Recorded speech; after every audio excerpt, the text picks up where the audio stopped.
This is The Space Shot, episode 236 for January 5th, 2018. Space Horizons at the End of Apollo. Hey everyone, welcome to The Space Shot, your daily space history, pop culture, and news fix. I'm John Molnix.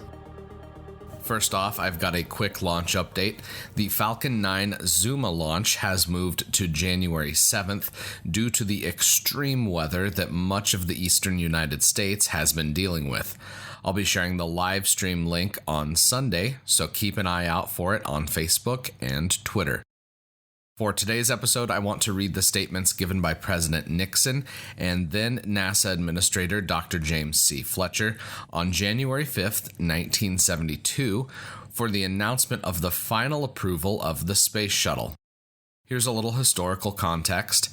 Apollo 16 and 17 still hadn't launched at the time of this announcement, but the work on the Space Shuttle had been underway since the late 1960s. One of the things I enjoy about the podcast is the amount of reading I get to do. Normally, I don't share longer pieces like this, but the statements are important historical documents. Now, here's President Nixon's statement, followed by Dr. Fletcher's. I have decided today that the United States should proceed at once with the development of an entirely new type of space transportation system designed to help transform the space frontier of the 1970s into familiar territory, easily accessible for human endeavor in the 1980s and 90s. This system will center on a space vehicle that can shuttle repeatedly from Earth to orbit and back. It will revolutionize transportation into near space by routinizing it. It will take the astronomical costs out of astronomics. In short, it will go a long way toward delivering the rich benefits of practical space utilization and the valuable spin-offs from space efforts into the daily lives of Americans and all people. The new year of 1972 is a year of conclusion for America's current series of manned flights to the moon. Much is expected from the two remaining Apollo missions. In fact, their scientific results should exceed the return from all the earlier flights together. Thus, they will place a fitting capstone on this vastly successful undertaking. But they also bring us to an important decision point, a point of assessing what our space horizons are as Apollo ends, and determining where we go from here. In the scientific arena, the past decade of experience has taught us that spacecraft are an irreplaceable tool for learning about our near-Earth space environment, the moon, and the planets, besides being an important aid to our studies of the sun and stars. In utilizing space to meet needs here on Earth, we have seen the tremendous potential of satellites for international communications and worldwide weather forecasting. We are gaining the capability to use satellites as tools in global monitoring and management of natural resources, in agriculture applications, and in pollution control. We can foresee their use in guiding airliners across the oceans and in bringing TV education to wide areas of the world. However, all these possibilities and countless others with direct and dramatic bearing on human betterment can never be more than fractionally realized so long as every single trip from Earth to orbit remains a matter of special effort and staggering expense. This is why commitment to the Space Shuttle program is the right step for America to take in moving out from our present beachhead in the sky to achieve a real working presence in space, because the Space Shuttle will give us routine access to space by sharply reducing costs in dollars and preparation time. The new system will differ radically from all existing booster systems in that most of this new system will be recovered and used again, and again, up to 100 times. The resulting economies may bring operating costs down to as low as 1/10 of those present launch vehicles. The resulting changes in modes of flight and re-entry will make the ride safer and less demanding for the passengers so that men and women with work to do in space can commute aloft without having to spend years in training for the skills and rigors of old-style spaceflight. As scientists and technicians are actually able to accompany their instruments into space, limiting boundaries between our manned and unmanned space programs will disappear. Development of new space applications will be able to proceed much faster. Repair or servicing of satellites in space will become possible, as will the delivery of valuable payloads from orbit back to Earth. The general reliability and versatility which the shuttle system offers seems likely to establish it quickly as the workhorse of our whole space effort, taking the place of all present launch vehicles except the very smallest and very largest. NASA and many aerospace companies have carried out extensive design studies for the shuttle. Congress has reviewed and approved this effort. Preparation is now sufficient for us to commence the actual work of construction with full confidence of success. In order to minimize technical and economic risks, the space agency will continue to take a cautious evolutionary approach in the development of this new system.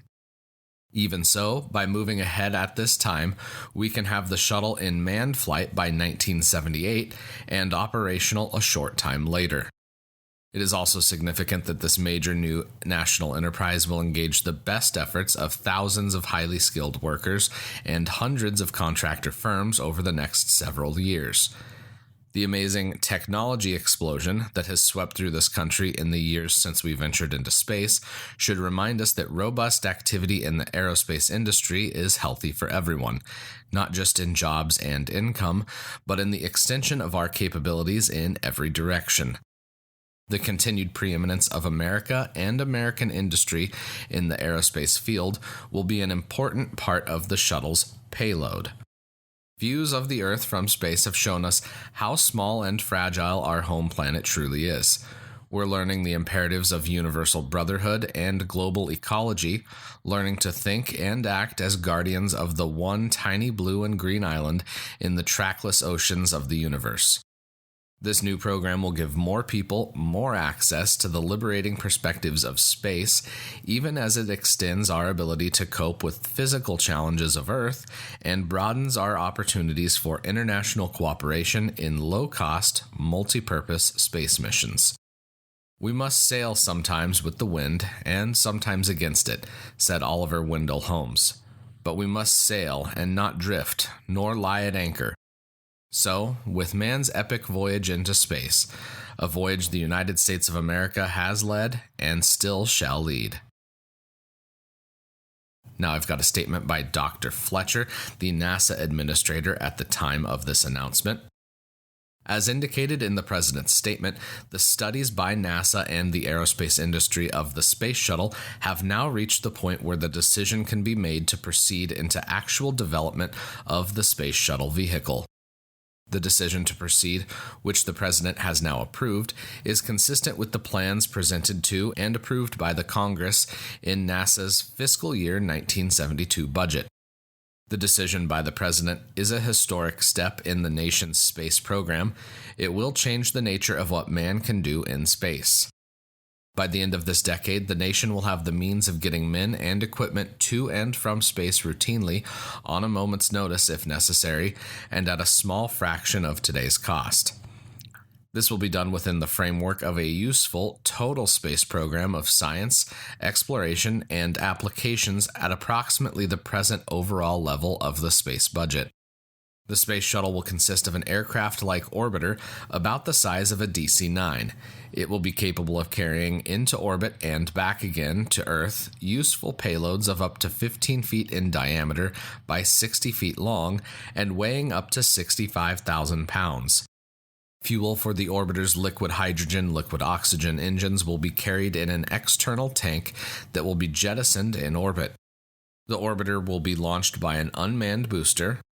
The orbiter can operate in space for about a week.